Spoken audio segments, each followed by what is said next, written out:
হরে কৃষ্ণ। আসছে 11ই মে, রোজ রবিবার, ভক্তরক্ষক ভগবান নৃসিংহদেবের শুভ আবির্ভাব তিথি। নৃসিংহ চতুর্দশী ব্রত অবশ্যই পালনীয়। এতে ভগবান নৃসিংহদেব কঠোর সিদ্ধান্ত প্রদান করেছেন। সকলকে অবশ্যই এই ব্রত পালন করতে হবে। যদি কেউ জেনে বা না জেনে এই ব্রত পালন না করেন, তাহলে তাকে চন্দ্র সূর্য যতদিন থাকবে ততদিন নরক যন্ত্রণা ভোগ করতে হবে। এই ব্রত পালনের অনেক মাহাত্ম্য রয়েছে, তাই ভগবান এই বিধান প্রদান করেছেন যেন আমরা নৃসিংহ ব্রত পালন করে সেই কৃপাগুলো লাভ করতে পারি। বৃহৎ নারদীয় পুরাণে উল্লেখ করা হয়েছে, সমস্ত দেবদেবীরা অর্থাৎ ব্রহ্মাজি এবং শিবজি পর্যন্ত এই ব্রত পালন করেন। আমরা সবাই জানি, শুদ্ধ ভক্ত প্রহ্লাদ মহারাজকে রক্ষা করার জন্য ভক্তরক্ষক ভগবান নৃসিংহদেব গোধূলি লগ্নে আবির্ভূত হয়েছিলেন। তাই সন্ধ্যাকালীন অর্থাৎ গোধূলি লগ্ন পর্যন্ত এই ব্রত পালন করতে হয়। যথারীতি আগের দিন সংযম পালন করতে হয়, অর্থাৎ 10ই মে নিরামিষ বা প্রসাদ গ্রহণ করবেন। রবিবার সন্ধ্যা পর্যন্ত নির্জলা উপবাস।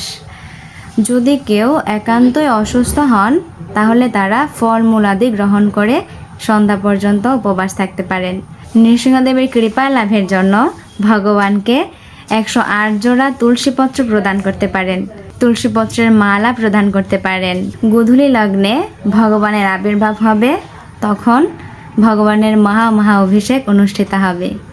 আপনারা যার যার গৃহে ভগবানের অভিষেক করতে পারেন, নচেত আশেপাশে ইস্কন মন্দিরে যুক্ত হতে পারেন।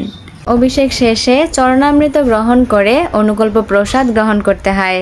নৃসিংহদেবের সবথেকে প্রিয় ফল হচ্ছে আম, তো ভগবানকে সেদিন আম নিবেদন করতে পারেন। নৃসিংহদেবের 108 নাম রয়েছে। আমরা নৃসিংহ চতুর্দশী ব্রতে নৃসিংহদেবের এই নামগুলো উচ্চারণ করতে পারি। সেই সাথে নৃসিংহদেবের স্তোত্র রয়েছে। বিভিন্ন সেবার মাধ্যমে ওই দিন নৃসিংহদেবের সন্তুষ্টি বিধানের জন্য আমরা চেষ্টা করতে পারি। পরদিন অর্থাৎ সোমবার সূর্যাস্তের পর পারণ পালন করতে হয়।